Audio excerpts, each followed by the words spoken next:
invito a hacer un pequeño repaso acerca del sentido de la devoción que le debemos a María, la importancia de la fe a María, el lugar que ocupa el estudio de María dentro del gran estudio que es la teología.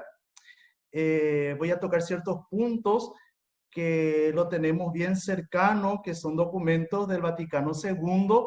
En algún momento vamos a recurrir un poco a la historia de la Iglesia, y sobre todo lo que quisiera hacer con ustedes es compartir acerca de la importancia que tiene el estudio de la figura de la Virgen María acompañando nuestra devoción. La primera parte, un recorrido, entonces, y ya una segunda parte en donde iremos compartiendo seguramente algunas preguntas, algunas inquietudes. ¿Les parece bien? Muy bien. Si hablamos de una característica propia de la religión cristiana católica, ya sea en sus 23 tipos de ritos, entre ellos el rito romano, que somos nosotros, es precisamente la devoción que le tenemos a María Santísima. Por eso les invito a que iniciemos este nuestro encuentro con una oración, con esta oración tan conocida universalmente, que algunas veces inclusive en nuestros sueños lo recitamos de memoria, que es el Ave María. Y junto con ella pedimos a María Santísima nos vaya acompañando en este nuestro encuentro. En el nombre del Padre, del Hijo y del Espíritu Santo. Amén. Dios te salve María, llena eres de gracia, el Señor es contigo. Bendita tú eres entre todas las mujeres, y bendito es el fruto de tu vientre Jesús. Santa María, Madre de Dios, ruega por nosotros pecadores, ahora y en la hora de nuestra muerte. Amén. En el nombre del Padre, del Hijo y del Espíritu Santo. Amén. Quienes no me conocen, yo soy el padre Hugo Fernández, soy cura párroco de San Juan María Vianney, estoy también en la universidad como capellán en el campus de la Universidad Católica en Campus Santa Librada. El tema que me pidieron entonces compartir con ustedes es el sentido de la Mariología.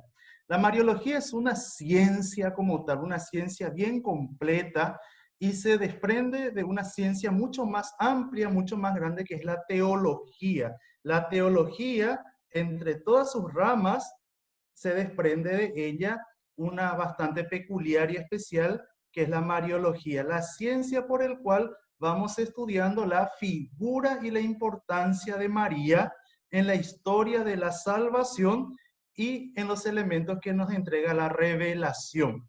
La Mariología, por lo tanto, es una ciencia completa porque en la Mariología se utilizan los criterios científicos de investigación, de hipótesis, de recabamiento de datos, todo lo que implica una ciencia como tal lo tiene la Mariología. Por supuesto, diferenciado de una ciencia positiva, una ciencia experimental. La teología no es una ciencia experimental, sino más bien una ciencia especulativa. La Mariología como tal es una ciencia especulativa con todos los elementos que ella lleva. La importancia de la fe a María Santísima lleva consigo primero una revisión de nuestra condición cristiana. No podemos separar nosotros la teología, y entre ellos la Mariología, no lo podemos separar de la práctica de la fe. Si tenemos la ciencia de la teología o la Mariología como simple elemento de estudio sin vivirlo desde la fe, entonces una ciencia incompleta. Juan Pablo II había dicho, recordando a un gran teólogo, a Baltasar, decía, la teología tiene que estudiarse de rodillas. Es decir, que lo que nosotros vamos experimentando, conociendo de la teología, lo tenemos que ir viviendo también en nuestro día a día. La teología y la Mariología se hacen de rodillas, es decir, desde el espíritu de oración, de entrega, de prácticas de piedad y de la vivencia de nuestra fe. Las fuentes principales que vamos a recurrir nosotros o lo que yo voy a recurrir, ¿verdad?, para hacer este bosquejo, en primer lugar, es el Catecismo de la Iglesia Católica. Es nuestro libro básico, sin embargo, un libro tan rico, tan sustancioso y tan práctico. Así que si por allí no tienen un catecismo en su casa, yo les pido, les ruego que le pidan a los Reyes Magos, que le pidan, no sé, a cualquiera, a su chico y a su chica, y que le regale un catecismo de la Iglesia Católica.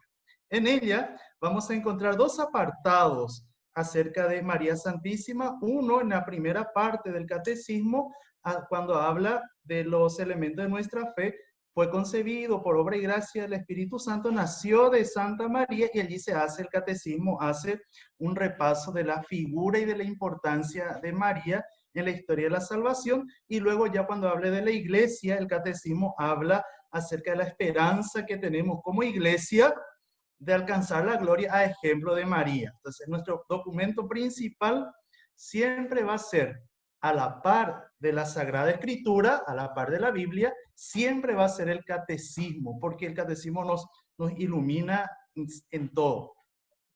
El otro documento que no se tiene que escapar de nosotros en nuestra formación cristiana católica, y más todavía cuando vamos a hablar de María, es el documento, la encíclica del Papa Pablo VI. El Papa Pablo VI escribió una encíclica que se llama Marialis Cultus. Marialis Cultus en 1974. Este documento lo pueden encontrar en internet, lo imprimen, lo encuadernan y lo tienen como tesoro a cada rato para leerlo.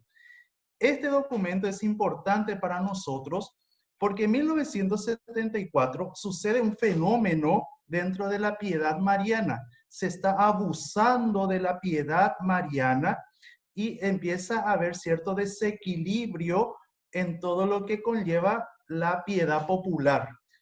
A María se le estaba tributando demasiado culto, desligándose del culto que se merece a Cristo. Por eso el Papa Pablo VI escribe Marialis Cultus, que tiene como objetivo ordenar, o por lo menos desarrollar un orden en donde se muestra qué es importante en la figura de María y qué es lo que se tiene que desechar también en nuestra práctica hacia la devoción a María. Marialis Cultus, 1974. Otro documento muy importante para nosotros es la encíclica ya de Juan Pablo II, que se llama Redentoris Mater, 1987. Redentoris Mater, 1987. Juan Pablo II se está preparando ya para el gran jubileo del año 2000, en donde vamos a celebrar el nacimiento de Jesús. Y entonces Juan Pablo II tiene una idea espectacular, genial. Él dice, si vamos a celebrar el nacimiento de Jesús, tenemos que celebrar también el nacimiento de María. Entonces se hizo todo un estudio histórico y para establecer más o menos una fecha tentativa de cuándo habría nacido María. Y por eso en 1987 el Papa Juan Pablo II lanza esta encíclica acerca de la figura de María en el transcurso de toda la historia del cristianismo, ¿verdad? Redentoris Mater, ese es una encíclica, también lo encuentran en internet. Y hace poquito, en el 2002, salió una carta apostólica del Papa, Rosarium Virgine María. Los que ya estuvieron como yo en esa época conscientes de muchas cosas, se van a acordar que en el 2002 el Papa Juan Pablo II hizo algo asombroso. Aumentó los misterios del Santo Rosario. Y Sarambí hubo más todavía en las viejitas piadosas que rezan el Santo Rosario en los barrios, ¿verdad? Y Pucubeta la Rosario, decía la gente, ¿verdad? Y no era así, en realidad no era que el rosario iba a ser más largo, sino que se enriquecía el rosario con los misterios de la vida gloriosa, de gozo, gozosos de Jesús, ¿verdad? Los misterios en donde se recuerdan a Jesús en su bautismo, en su predicación, en su sí al Padre, Entonces, esos misterios los llamó luminosos, ¿verdad? El Papa Juan Pablo II, y para eso lanzó un documento que se llamaba, una carta apostólica que se llama Rosarium Virgine Mariam, 2002. Estos documentos nos pueden ayudar a nosotros a tener una visión completa, una visión general, por supuesto, sin entrar en muchos detalles acerca del culto a la Virgen María, que es lo importante que debemos acoger como cristianos católicos, para así también darnos cuenta de cuáles son las cosas que debemos desechar también en nuestra práctica devocional con la Virgen María, y más todavía en un mundo en donde cada día más nos acercamos a ciertas experiencias que creemos que son trascendentales, ¿verdad? O sea, cada día somos más curiosos en las cosas que suceden a nivel espiritual. Entonces, cuando sale purpurina de una imagen de la Virgen, ya creemos ya luego que la Virgen ahí apareció, ¿verdad? Entonces, cosas así tenemos que ir purificando, y para que eso tenga criterio en nuestra vida cristiana católica, tenemos que formarnos y recurrir a estos documentos, ¿verdad? En 1986, el que iba a ser papa después, Benedicto XVI, Joseph Ratzinger, hace un estudio acerca de un estudio teológico de la realidad de la piedad de las personas, y un documento demasiado excelente, un informe sobre la fe. Y allí Joseph Ratzinger habla de dos puntos de la Mariología. En ese momento era muy común, y más todavía en América, se estaba viviendo una transición teológica que tenía muchos elementos no muy claros, no muy comunes. Se mezclaba mucho lo que era la idea tradicionalista, chocando con la idea de la teología de la liberación. Se estaba negando en aquel momento, entre los años 70 y 80, se estaban negando ciertas realidades del espíritu devocional. Se estaba diciendo que inclusive ciertos milagros racionalmente no fueron, sino que fueron resultado simplemente de acciones concretas y no de milagros como tal como nosotros creemos. Entonces Joseph Ratzinger hace un informe de la fe, y en ese informe destaca dos elementos de la Mariología, dos elementos de nuestra vida, de nuestra práctica, mejor dicho, y también de nuestros estudios a la Virgen María. Y él destaca algo muy importante, Joseph Ratzinger. Lo que nosotros creemos ahora, dice Joseph Ratzinger, lo que nosotros creemos ahora que no es tan importante, que es superficial en la devoción a María, en realidad, dice Joseph Ratzinger, es la base de todo nuestro itinerario cristiano. Por ejemplo, ellos decían, en aquella época había teólogos y se enseñaba en catequesis inclusive, se decía que la devoción a María no era importante, que todo tiene que ser cristocéntrico, y se entendía mal lo que es cristocéntrico. Y Joseph Ratzinger dice, precisamente con la devoción a María nos volvemos más cristocéntricos, porque María nos lleva a Cristo. Entonces, eso fue un boom terrible para gente que estaba ya acostumbrado a racionalizarlo todo, y decir, volver a esas prácticas no nos va a convenir. Sin embargo, el pueblo fiel muy pronto pudo otra vez abrazar una verdadera devoción a María, que hasta ahora, bueno, hay que purificarlo un poquitito, pero gracias a Dios, la figura de María se va purificando también. Estos dos elementos que habla el Papa, bueno, cuando eso cardenal, prefecto de la Congregación para la Fe, Joseph Ratzinger, son las siguientes. La primera afirmación que hace Joseph Ratzinger en su documento sobre María es que de María nunca se va a decir lo suficiente. Es una frase muy fuerte si lo analizamos mejor, ¿verdad? Y es cierto. El ámbito racionalista ya encasilló a María. María, una figura histórica, fue la madre de Jesús, bien, María tuvo poco protagonismo dentro del transcurso de las narraciones bíblicas y luego ya pasaban a la historia, la gente empezó a tener culto a María, empezó a rezar a María, hay santuarios dedicados a María y allí se cerraba. El discurso racionalista, teológico racionalista, se cerraba en eso, en María. Sin embargo, Joseph Ratzinger dice, todo lo que digamos de María nunca será lo suficiente. ¿Por qué dijo eso? Porque cada vez que hablamos de María, indiscutiblemente lo tenemos que relacionar a Jesucristo. Todo lo que digamos de María lo tenemos que decir apuntando a la realidad salvífica de Jesucristo. Y de Jesucristo no podemos terminar de hablar nunca. Entonces, esta afirmación de Joseph Ratzinger abrió así como un abanico también y despertó otra vez a que la mariología como tal empieza a ser considerada como una ciencia de investigación y vivencia. El segundo punto que habla Joseph Ratzinger, y este es muy contundente. Ustedes saben que algunos dicen luego que Joseph Ratzinger, el Papa Benedicto, era así muy tajante, algunos lo decían que parecía inquisidor inclusive, ¿verdad? Y con esta frase nosotros le vamos a dar la razón. Dice que María es enemiga de las herejías. Y eso fue terrible, así. ¿Cómo puede ser eso, verdad? María, que es una dulce doncella, no sé, ¿verdad? Buenita, ella humilde con los pajaritos allí. ¿Cómo va a ser enemiga de alguien?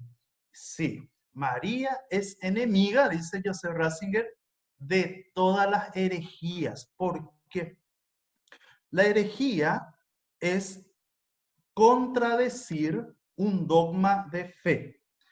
Todo lo que la revelación de Dios se manifestó a través de la Sagrada Escritura y a través de la revelación, va conformándose en lo que nosotros llamamos dogmas, realidades que son tan exactas que no se pueden discutir. Si nosotros discutimos o contradecimos un dogma como tal, un dogma de fe, si nosotros decimos Dios no es creador del cielo y de la tierra, o decimos Jesús no es hijo de Dios, estamos pronunciando herejías, contradiciendo un dogma de fe. Y María es enemiga de las herejías, porque todos los dogmas encuentran su sentido y su relación con la figura de María. María acompaña toda la historia salvífica de Jesús. E inclusive la promesa de la resurrección que nos hace Jesús ya se hizo realidad en la única ser humano que ha resucitado después de Jesús, que es María. Entonces, si nosotros negamos alguna realidad dogmática, nosotros estamos al lado de los herejes, ¿verdad? Y le vamos a tener a María como enemiga. Eso fue contundente lo que dijo Joseph Ratzinger. Dos elementos que nos pueden ayudar así a ir encauzando nuestro estudio hacia la figura de María. Primero, de María nunca se va a decir lo suficiente. Nunca se va a decir lo suficiente. Lo segundo, María es enemiga de todas las herejías. Y en estos dos elementos, Joseph Ratzinger destaca 6 puntos muy importantes acerca de la fe a María. Vamos a hacer un recorrido, ¿sí? De los 6 puntos que dice Benedicto, bueno, cuando eso todavía no era Benedicto XVI, Joseph Ratzinger, cardenal, prefecto de la Congregación para la Doctrina de la Fe, habla de 6 puntos que todo católico debe tener en cuenta en su relación acerca de la devoción que le tiene a María. 6 puntos que tenemos que ser conscientes de defenderlo, porque si no lo defendemos, en realidad no estamos aceptando. Uno defiende lo que acepta y lo que ama. Si nosotros aceptamos la realidad de María, amamos a María y defendemos también su realidad de compañera de su Hijo Jesús para guiarnos hacia la felicidad del Padre. El primer punto, el primer motivo importante de la fe en María, dice Benedicto XVI, es que la fe a María es cristocéntrico. Primer punto. No podemos entender una devoción a María sin tener presente a Jesús. Jesús es la fuente, la cumbre, así como lo vivimos en la liturgia, de toda nuestra experiencia de relación hacia el Padre. Sin Jesús, nada se podría entender. Toda la historia de la revelación no se podría entender sin la figura de Jesús. Por eso, nuestra relación con María, nuestro estudio y nuestra devoción no puede separarse en ninguna manera de la figura de Jesús. Mientras más vamos conociendo la realidad de María, más se va abriendo el panorama de la experiencia que tenemos hacia Jesús. Porque como mamá, ella nos va mostrando a su hijo. Eso lo reconocemos inclusive con nuestra oración cotidiana del Ave María, ¿verdad? En donde decimos que es bendito el fruto de su vientre, palabras de Isabel en el Evangelio de San Lucas, y en donde nosotros como iglesia inmediatamente reconocemos y profesamos que el fruto de su vientre es Jesús. Le pusimos esa palabra, el nombre de Jesús. No podemos tener una devoción a María sin recurrir, sin nombrar, sin tener presente a Jesús. La fe en María siempre va a ser cristocéntrica. Debemos un poquitito en paréntesis, diferenciar una fe genuina, la fe que da razón, la fe que se desprende también de nuestra experiencia de acudir a la Sagrada Escritura, a un devocionismo. Por ejemplo, un devocionista no tiene en cuenta las realidades de la revelación. Un payesero, ¿verdad? O un médico naturalista. Ellos se ama tañembo endereje cuera jamás, ¿verdad? Y le reza allí, y le reza a tal la Virgen, a tal Rosa Mística, y utiliza todo, por ejemplo, las devociones católicas de María, que la Virgen los remedios, que no sé qué, todos los nombres de María puede usar, pero en su conciencia está que solamente está recurriendo a María y no se presenta en ella, en su conciencia, la figura de Cristo, ¿verdad? Entonces eso es un devocionismo, y ese devocionismo en un tiempo fue muy fuerte en América Latina y en el Paraguay también, ¿verdad? En el Paraguay también.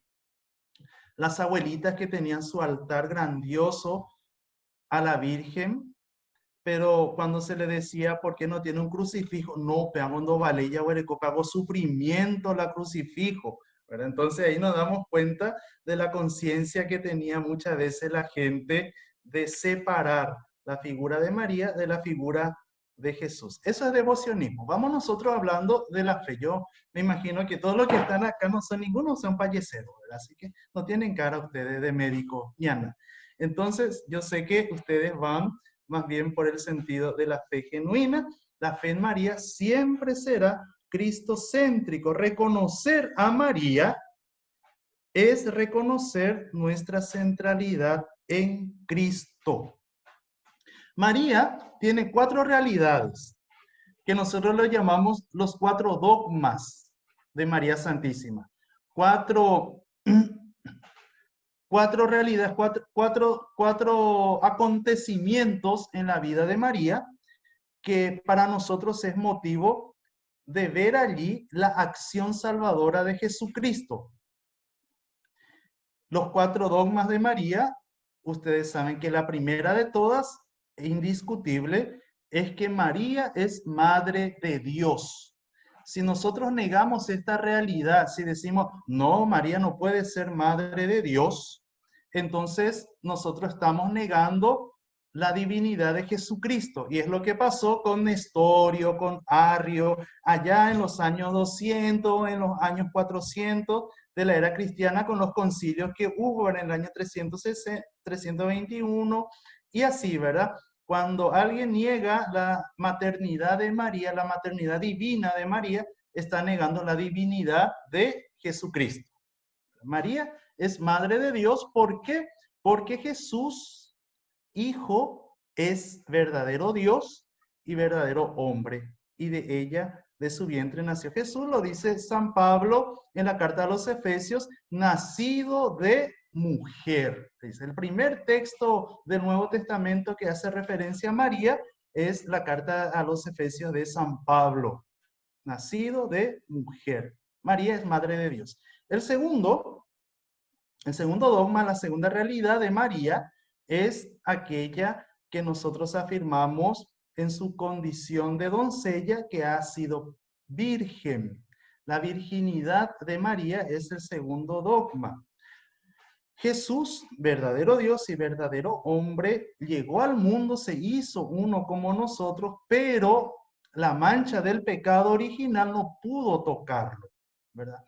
Por ello, en previsión a su Hijo Jesucristo, Dios mantuvo a María virgen, y antes, y ahí viene el tercer dogma, antes la preservó de ese pecado original. Por eso nosotros decimos que María es la pura y limpia concebida, sin mancha de pecado original, decimos en nuestro cántico del alabado, ¿verdad? Que bien se saben ustedes. El cuarto dogma de María es la plenitud de la esperanza que nos da Cristo, la plenitud de la resurrección. María es asunta en cuerpo y alma. María está viva y tiene carne y hueso como nosotros ahora. Lo tiene María, lo tiene al igual que Jesús. Entonces María es llevada al cielo en cuerpo y alma porque en ella se realiza la promesa de la resurrección de Jesús.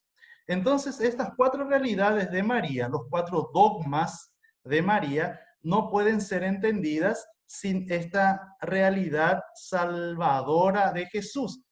Dios que se hace hombre, habita entre nosotros, acoge a una mujer por madre, aprende de una mujer y de una familia, de su padre y de su madre, aprende la realidad humana, aprende la obediencia al Padre y nos deja una esperanza que se hace realidad en María. Ese es el primer elemento importante de nuestra fe cristiana católica y nuestra devoción a María. María, la fe en María es cristocéntrica. El segundo elemento que nos regala Joseph Ratzinger es que la fe en María nos ayuda a recibir la plenitud de la revelación. ¿Se acuerdan ustedes que seguramente alguno de los padres habrá dicho en este curso que están teniendo, de que la iglesia tiene como dos pulmones? La revelación de la iglesia tiene como dos pulmones, como nosotros también. La Sagrada Escritura por una parte y la tradición por la otra parte, ¿verdad? No se pueden concebir ambas separadamente, no se puede concebir la Sagrada Escritura sin una tradición subyacente, y no se puede entender la tradición sin la revelación de la Sagrada Escritura que lo ilumina, que se unen ambos y forman lo que nosotros llamamos revelación. Por eso, la fe en María nos ayuda a comprender la plenitud de la revelación, porque están estos dos elementos. La Sagrada Escritura dejó testimonio de la existencia de María. E inclusive, es genial lo que hizo Jesús, ¿verdad? Hizo que se acordaran los que van a escribir el Evangelio, hizo que se acordaran inclusive de las palabras que había dicho María, ¿verdad? Hagan todo lo que Él les diga. Un testamento maravilloso, genial, hizo Jesús para que se acordaran y dejaran por escrito.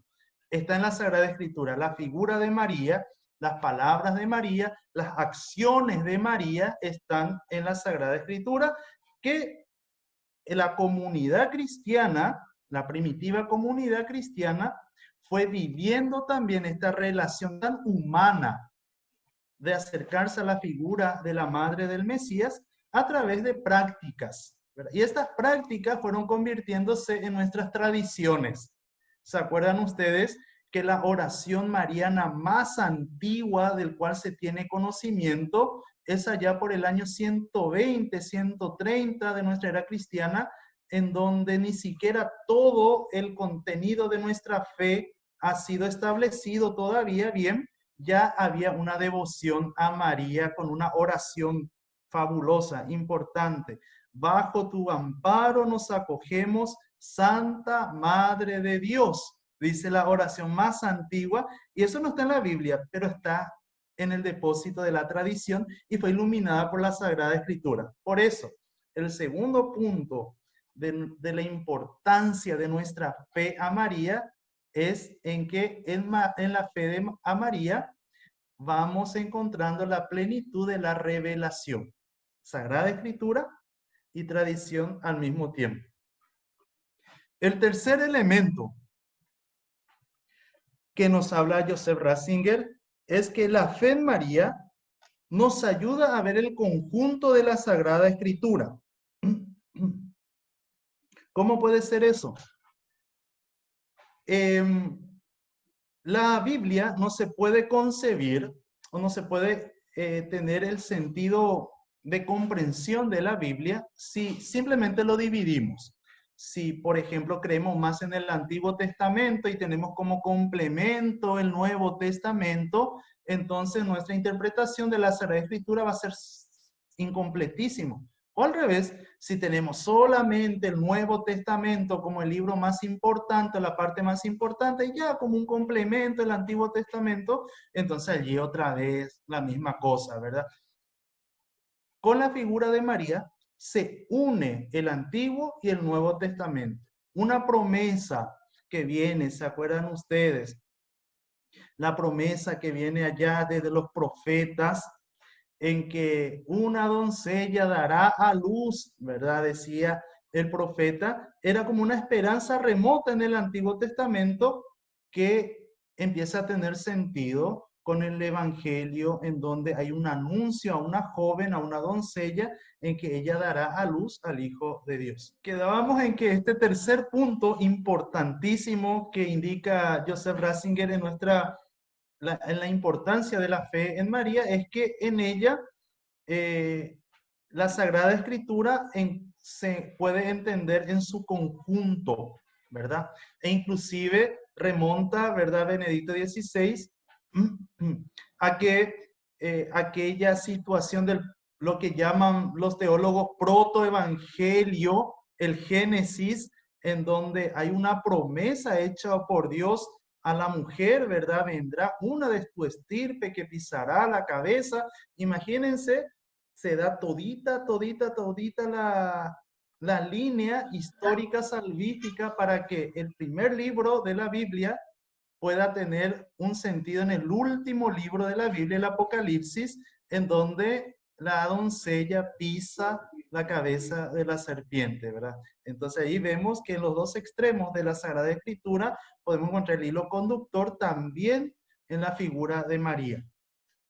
El cuarto punto importante de nuestra fe en María, dice Joseph Ratzinger, es que la fe a María, la fe en María, le da sentimiento a la teología. La teología por mucho tiempo empezó a interpretarse como una ciencia casi absolutamente racionalista. Todo lo que la teología dice lo tenemos que encontrar en los escritos, en lo que dijo Santo Tomás de Aquino, en lo que dijo San Agustín. Si no lo dijo Santo Tomás, no existe Portepe, ¿verdad? Si no lo dijo San Agustín, es bacanada lo que están diciendo. Entonces todo era un estudio muy racionalista de lo que es la teología. Con la mariología se le da a la teología el sentido de afecto. La fe no puede ser solamente racional, la fe se vive. La fe de alguna u otra manera también se experimenta en el sentimiento. en el consuelo que nos da la oración, en la alegría que nos da participar de una celebración. Todo eso forma parte del ámbito sensible del alma. Y la devoción a María toca el hilo más penení, vamos a decirlo así, más débil de toda la realidad sentimental. ¿Por qué? Porque toca el afecto a la mamá. Entonces, que no me hablen luego mal de mi mamá, ¿verdad? O sea, por más que yo me enoje con mi mamá es mi mamá. Entonces, hay el afecto fuerte, centrado humanamente, y que en la Mariología encuentra una plenitud tremendamente maravillosa, porque a la teología le da ese sentido en donde se une lo sensible del alma a lo racional que nos están enseñando los estudios de la Sagrada Escritura y de los otros contenidos teológicos, ¿verdad? Entonces, la Mariología le da sentimiento a la teología y va contra el racionalismo. ¿Se acuerdan la frase que dije al empezar? Recordaba el Papa Juan Pablo II la frase de von Balthasar, que decía que la teología se debe hacer de rodillas. No es que vamos a leer nuestro libro de teología arrodillado, no. O sea que lo que yo voy leyendo, lo que voy estudiando, también lo debo ir llevando en la oración, en la devoción, en mi participación activa en la liturgia. Todo eso debe ir encaminándose en equilibrio. El quinto punto que nos dice Joseph Ratzinger del por qué es importante la devoción a María es que la fe en María enseña la vocación de la iglesia. ¿Cuál es la vocación de la iglesia? A ver, por allí seguramente me van a responder ustedes. La vocación de la iglesia es la misión, vayan por todo el mundo, anuncien el evangelio, bautizándolos en nombre del Padre, el Hijo, el Espíritu Santo, ¿verdad? Bueno, Mateo allí termina su evangelio enviando a Jesús y podríamos decir con mucha certeza y seguridad de que la vocación, bueno, de la iglesia es la misión. Y allí podemos entrar a discutir un poquitito nosotros con los teólogos. Eso es lo que da gusto con la teología, que se puede discutir, pero bien, como decía hoy la lectura de la misa, pero con paciencia y serenidad. Porque esa misión del cual habla Mateo es una misión para los cristianos, ¿verdad? Pero los cristianos en conjunto hacen la iglesia y esta iglesia como tal tiene una vocación muy particular. Y esa vocación es la de ser madre.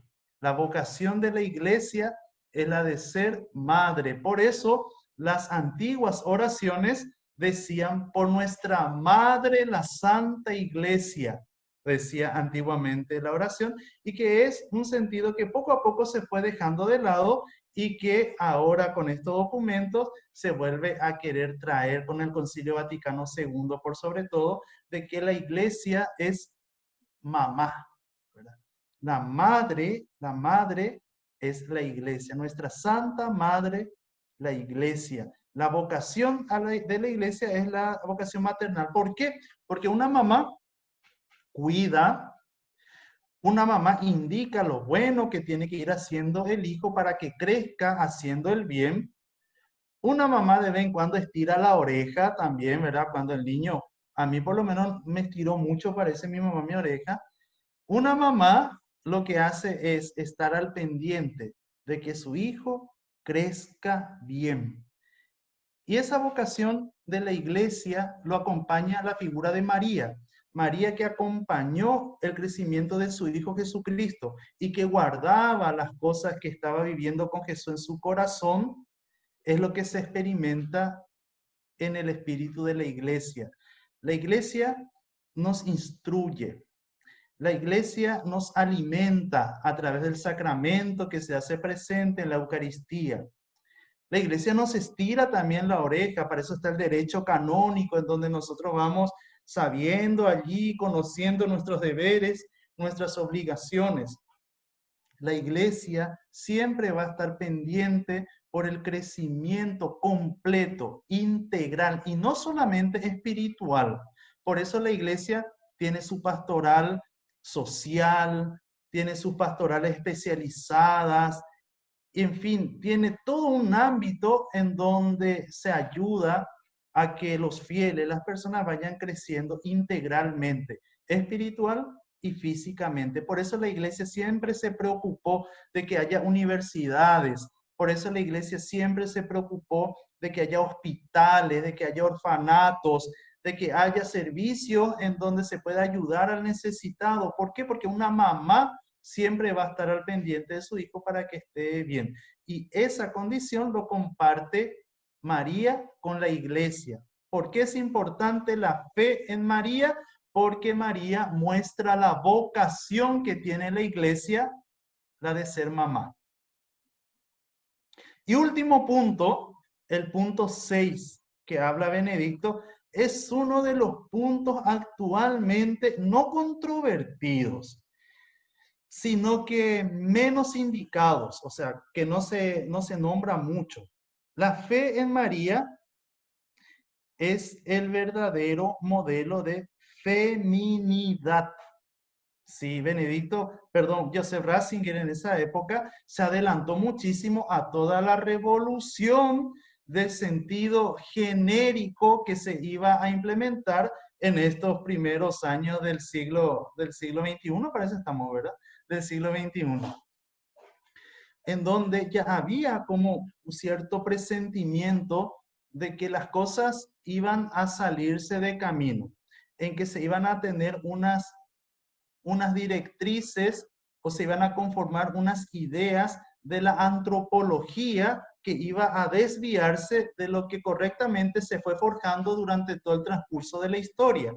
Y entre ellos precisamente aparece un concepto de feminismo en donde precisamente el sentido más completo de la mujer se quiere desechar. Es decir, la maternidad. Mientras más tenga libertad a optar por una no maternidad, entonces la mujer es más libre. Eso dice el feminismo actualmente. Sin embargo, María es modelo del feminismo como tal, porque ella lo que hace primero es acoger su condición, lo que la naturaleza y Dios le ha dado, y con ello ir forjando su sueño, su propósito, su desarrollo como persona, y no negando las condiciones naturales que ella ha tenido, ¿verdad? Entonces, por eso, el sexto elemento importante de nuestra fe a María es que ella, María,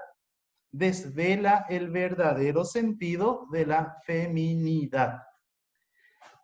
Esto en su conjunto nos hace reflexionar un poco de que había sido que nuestras pequeñas oraciones a María, nuestro cuadrito ahí de la Virgen de Caacupé, no es solamente un elemento muy, muy secundario.